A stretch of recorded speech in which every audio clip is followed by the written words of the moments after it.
Hi viewers, welcome to our channel. ప్రస్తుతం మనతో పాటు సీనియర్ జర్నలిస్ట్ దామ బాలస్ సార్ అన్నారు. వారితో మాట్లాడు. నమస్కారం సార్. నమస్తే.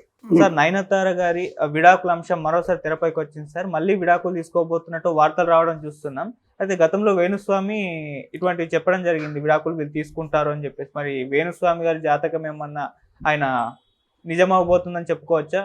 ఈ వార్తలు నిజమెంతుంది అసలు? ఇప్పుడు నేను కూర్చొని 10 మంది కాబోయే పెళ్ళిళ్ళంతా కూడా విడాకులు అవుతాయి అని చెప్పుకుంటూ వచ్చాను అనుకో, అందులో ఏదో ఒకటి అవుతుంది. ఎందుకంటే సెలబ్రిటీలు అన్నాక ఎక్కువ విడాకులు అయ్యే ఛాన్సులు ఎక్కువ ఉన్నాయి.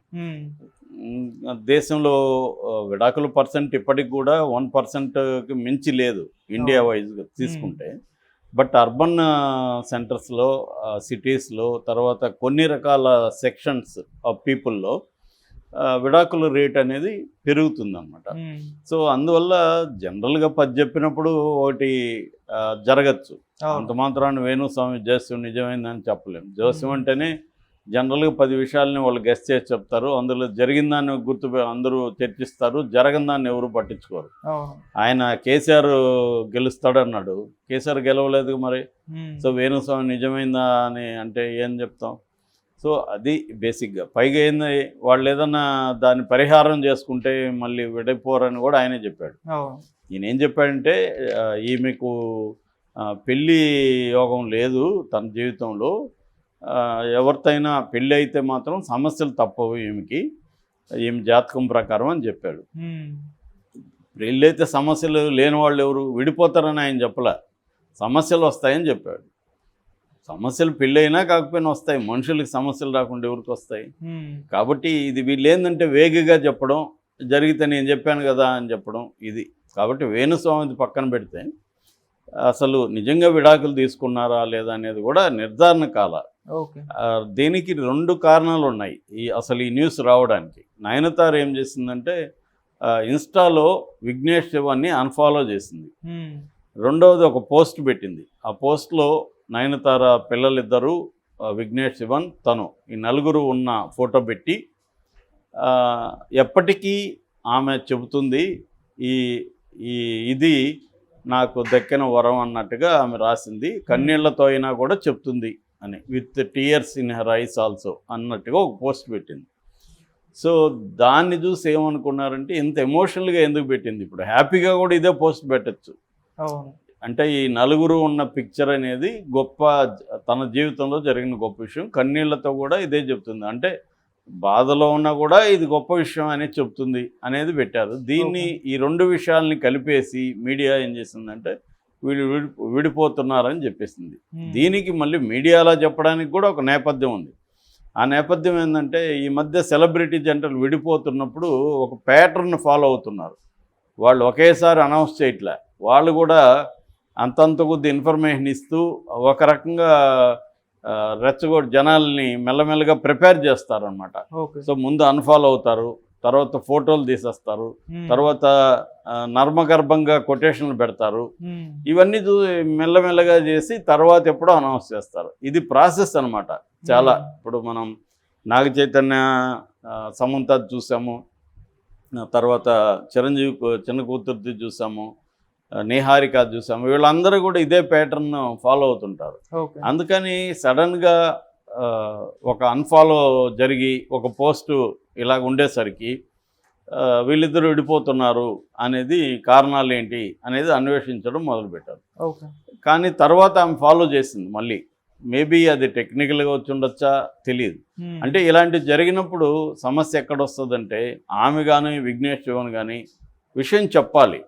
ఏది నిజం, ఇది అన్ఫాలో కావడానికి కారణం ఏంటి, టెక్నికల్ దీనివల్ల అన్ఫాలో అయిందా అంటే, పొరపాటున ఒకసారి మనం ఏదో నొక్కబోయి అది కొడితే కూడా అన్ఫాలో అయిపోవచ్చు. కానీ మళ్ళీ ఫాలో చేయడానికి ఎంతసేపు పడుతుంది? లేదా వాళ్ళు చూసుకోకపోయి ఉండొచ్చు. సరే చూసుకున్నాకైనా మళ్ళీ ఒక పోస్టో ఏదో ఒకటి పెట్టచ్చు, ఎవరు బాబు మేము అన్ఫాలో పొరపాటున టెక్నికల్ మిస్టేక్ వల్ల జరిగింది, మేము విడిపోవట్లేదు, నేను అది మంచిగానే పెట్టాను తప్ప ఏదో విడిపోవడం వల్ల వచ్చిన ఎమోషన్లో నుంచి ఏం పెట్టలేదు ఆ పోస్టు అనేది ఆమె చెప్తే, లేదా అతను చెప్తే ఈ సమస్య ఉండదు. వాళ్ళు చెప్పకపోవడం వల్ల ఈ సందేహాలకు తావు ఇచ్చినట్టుగా ఉంది అనమాట. సో మరి వాళ్ళు ఏమన్నా చెప్తారనేది చూడాలి. ఏదేమైనా వాళ్ళ దాదాపు 7 ఏళ్ళు ప్రేమించుకున్నారు వాళ్ళు. నానం రౌడీదాన్ అనే సినిమాకి అతను డైరెక్టరు. 2015లో వచ్చింది ఈ అమ్మాయి సినిమా. ఓకే. సో అప్పటి నుంచి వాళ్ళిద్దరు లవ్లో ఉన్నారు. 7 ఏళ్ళు ప్రేమించుకున్న తర్వాత 2022 జూన్ 9న మహాబలిపురంలో పెళ్లి చేసుకున్నారు. అంతకుముందే వాళ్ళు లవ్లో ఉన్నట్టు కూడా ఓపెన్గా డిక్లేర్ చేశారు. తిరుమల ఇట్లాంటి ప్లేసులు తిరిగారు. వాళ్ళిద్దరూ ఎక్కడ చూసినా ఫోటోలు పెట్టుకున్నారు. ఇవన్నీ జరిగాయి. అయితే ఆమె ఒక రకంగా అఫైర్స్ వల్లే పాపులర్ అయింది. అంతకుముందు కూడా సింబు, తర్వాత ప్రభుదేవ, దీనివల్ల బిగినింగ్లో పాపులర్ అయింది. తర్వాత కెరీర్లో కూడా ఆమె గ్రోత్ పెరిగింది. పర్ఫార్మెన్స్ కానీ, ఆమె కంప్లీట్గా ఫిజికల్గా కానీ, తర్వాత ప్రజెంటేషన్లో కానీ కంప్లీట్గా ట్రాన్స్ఫార్మ్ అయింది ఆమె. ఓకే. మనం బిగినింగ్లో లక్ష్మిలో కానీ, అయ్యా సినిమాలో కానీ, తర్వాత చంద్రముఖి వీటిలో చూసుకున్నప్పుడు ఉన్న నయనతారకి ఇవాల్టి నయనతారకి కంప్లీట్ మేక్ ఓవర్ వచ్చింది, ఫిజికల్గా కానీ ఈవెన్ ప్రజెంటేషన్లో కానీ. అట్లాగే పెర్ఫార్మెన్స్ కూడా లేడీ ఓరియంటెడ్ సినిమాల్లో సౌత్ ఇండియాలోనే ఇప్పుడు ఆమె నెంబర్ 1గా చెప్పుకోవచ్చు. అనుష్క కంటే కూడా. అనుష్క ఏంటంటే ఆమె కన్సిస్టెంట్గా ఫిజిక్ మెయింటైన్ చేయలేకపోవడం అట్లాంటి ప్రాబ్లంలు ఉన్నాయి. ఈమె అట్లా కాకుండా కన్సిస్టెంట్గా చేస్తుంది. ఈ మధ్య జవాన్లో చేయడం ద్వారా నేషనల్ లెవెల్లో కూడా పాపులర్ అయింది. హైయెస్ట్ రెమ్యునరేషన్ కూడా సౌత్ ఇండియాలో ఈమెకే అని చెప్తున్నారు. దాదాపు 8 నుంచి 10 కోట్ల వరకు ఆమెకి ఒక సినిమా తీసుకుంటుంది అనేది కూడా ఈ మధ్య చెప్తున్నారు. ఓకే. సో ఆమె అసలు పేరు డయానా మారియా కురియన్. ఆమె కేరళ, అసలు పేరు అది. ఆమె క్రిస్టియన్. దాని తర్వాత ఫస్ట్ సినిమా మానసినక్కరే అనే సినిమా మలయాళం. అది 2003లో చేసింది. ఆ డైరెక్టర్ ఈమెకి నయనతార అని పేరు పెట్టాడు. ఆ తర్వాత అయ్యా సినిమా 2005, దాని తర్వాత లక్ష్మి 2006. ఇలాగ ఇంకా ఆమె మెల్లమెల్లగా సినిమాలు చేసుకుంటూ వచ్చింది. సో వీళ్ళిద్దరూ 2022 జూన్ 9న పెళ్లి చేసుకున్నారు. అక్టోబర్లోనే 2 పిల్లలు పుట్టినట్టు అనౌన్స్ చేసేసరికి షాక్ అయ్యారు, ఏంటి ఆ విషయం అని. దాని తర్వాత తెలిసింది ఇది సరోగేసి ద్వారా, అంటే ఆల్రెడీ వాళ్ళు ప్లాన్ చేసుకున్నారు. అప్పుడు కూడా ఈమె కాంట్రవర్సీ అయింది. ఎందుకంటే సరోగేసి కొత్త చట్టం వచ్చింది. ఈ కొత్త చట్టం ప్రకారం పెళ్ళైన కొంతకాలం 2-3 ఏళ్ళు వెయిట్ చేయాలి. ఎందుకంటే మీకు పిల్లలు పుట్టరు అనేది కారణం చెప్పాలి. ఇట్లాంటి కొన్ని ఉన్నాయన్నమాట. అటువంటి దీని ప్రకారం ఈమె తప్పు అవుతుంది. అయితే అందరూ షాక్ చేసి మళ్ళీ కూడా దాని నుంచి కూడా బయటపడ్డారు. వీళ్ళు అరెస్ట్ అయిపోతారు అవన్నీ కూడా అప్పుడు అనుకున్నారు. అయితే ఆమె చెప్పింది ఏంటంటే పిల్లల్ని ఎక్కడ కనలేదు, దుబాయ్లో కన్నాం. దుబాయ్లో కన్నప్పుడు దుబాయ్ చట్టాలు వర్తిస్తుంది కాబట్టి ఇబ్బంది లేదు. రెండోది వీళ్ళ బంధువుల ద్వారానే కన్నారని. సో అది కూడా బంధువులు అయి ఉండాలి. ఇవన్నీ కూడా కొత్త చట్టం వచ్చింది. ఎందుకంటే ఇది ఒక పెద్ద బిజినెస్ మోడల్ అయిపోయింది సరోగేస్ అనేది. ఆ మధ్య కూడా నాకు తెలిసిన తను కనుక్కుంటే 18 లక్షలు అతను ఖర్చు పెట్టాడు బిడ్డ కోసం సరోగేసి వాళ్ళకి ఇవ్వడం. అది ఆ అమ్మాయికి కనిచ్చిన అమ్మాయికి 15 lakhs.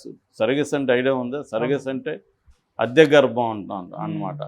అంటే ఈమె బదులు ఇంకొకరు గర్భం దాల్చి మనకు బిడ్డలు కనిస్తారు. ఇప్పుడు ఇట్లాంటి దీంట్లో ఏంటంటే సరోగేసి వల్ల అడ్వాంటేజ్ ఏంటంటే కొంత జెనెటిక్స్ ట్వీక్ చేయొచ్చు, అంటే కస్టమైజ్ చేయొచ్చు. మంచి నాలెడ్జబుల్గా ఉండడం. రెండోది కవలలు కావాలంటే కవలను పుట్టించుకోవడం, ఇటువంటివి చేయగలుగుతున్నారు. అందువల్ల చాలామంది సరోగేసికి వెళ్తున్నారు. రెండోది సినిమా ఫీల్డ్లో లేకపోతే మోడల్ రంగంలో వీళ్ళు ఉన్నవాళ్ళు ఏంటంటే తమ ఫిజిక్ పాడవుతుంది బిడ్డని కంటే, కాబట్టి కెరీర్ ఇబ్బంది అవుతుంది. అందుకని ఈ మెథడ్లో ఉండడం కూడా పెరుగుతుంది. సో 15 lakhs నుంచి 50 lakhs వరకు ఇవాళ సరోగేసి మదర్స్కి పేమెంట్ ఉంది. అందువల్ల చాలామంది ఏంటంటే ఒక 9 నెలలే కదా కానీ ఇచ్చేస్తే మనకి 15 లక్షలు 20 లక్షలు డబ్బులు వస్తాయి కదా, మనం దాంతో ఏదైనా వ్యాపారం ఇంకోటి చేసుకోవచ్చు అని చెప్పి చాలామంది అమ్మాయిలు సరోగేసి మదర్స్గా ఉంటున్నారు. సో అలాగా వీళ్ళు సరోగేసి 2 పిల్లలు, మగ పిల్లలు. ఇద్దరికి కూడా పేర్లు కూడా ఇంట్రెస్టింగ్ పేర్లు. ఉయిర్ రుద్రోనీల్ N7 ఒక అబ్బాయి పేరు. ఉయిర్ అంటే ప్రాణం, రుద్రో తెలుసు మనకి రుద్రుడు, నీల్ అని కూడా పెట్టారు. ఉయిర్ రుద్రోనీల్ N7 అంటే ఎన్ అంటే నయనతార, శివన్ అంటే విఘ్నేష్ శివన్. మామూలుగా తమిళ సంప్రదాయం ప్రకారం తండ్రి పేరు ఇంటి పేరుగా ఉంటుంది మామూలుగా. వీళ్ళు చివరిలో అమ్మ నాన్న పేరు చేర్చారు. అట్లాగే ఉలగ్ దైవిక్ N7 ఇంకొక పేరు. ఉయిర్ అండ్ ఉలగ్ సింపుల్గా. ఉయిర్ అంటే ప్రాణం, ఉలగ్ అంటే లోకం. సో అలాగా వీళ్ళు పెట్టు